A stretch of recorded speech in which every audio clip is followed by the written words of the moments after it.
जय श्री राम। प्रेमी भक्तों, यदि आप इन 5 को केवल एक बार भी प्रणाम करते हो तो आपका भाग्य बदल सकता है। देखिए, भगवान ही सब कुछ है, भगवान से बढ़कर कुछ भी नहीं है। लेकिन क्या आप भगवान का अर्थ जानते हो? भगवान है। भय से भूमि, ग से गगन, वै से वायु, आ से अग्नि और न से नीर। यानी कि ये 5 चीज़ें हो गई। इन 5 चीज़ों से मिलकर बना है भगवान। और ये 5 चीज़ें यानी कि ये 5 तत्व, और ये 5 तत्व ब्रह्मांड में भी हैं और यही हमारे अंदर भी हैं। यत पिंडे तत् ब्रह्मांडे। तो यदि आप चाहते हो कि आपका भाग्य बदल जाए, क्योंकि भगवान ही आपका भाग्य बदलेंगे, तो ये जो 5 चीज़ें हैं, भय से भूमि। तो जब भी सुबह आप उठें, उठते ही भूमि माता को, पृथ्वी माता को प्रणाम करें।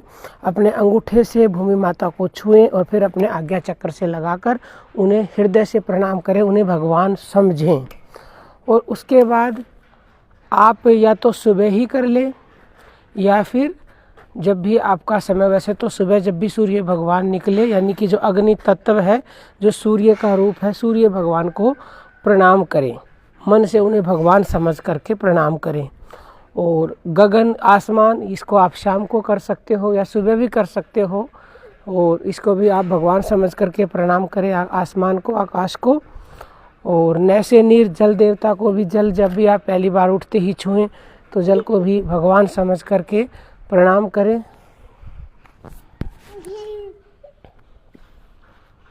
और ऐसे ही वायु तत्व को, वायु देवता को भगवान समझ करके उसको मन से प्रणाम करें। ये दिन में आपको एक बार ही करना है, बार बार करने की आवश्यकता नहीं है।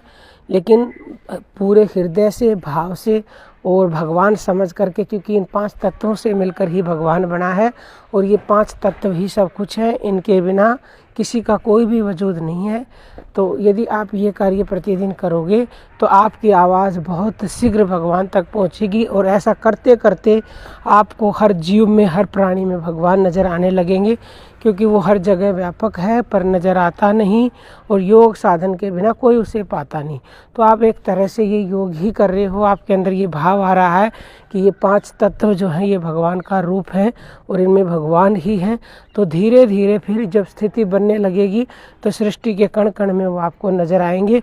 और ऐसा कोई बिरला ही व्यक्ति के साथ होता है, और जिसके अंदर ये भाव आ जाता है उसका भाग्य जरूर भगवान बदल देते हैं। अब हम अपनी वाणी को विराम देते हैं। जय श्री राम।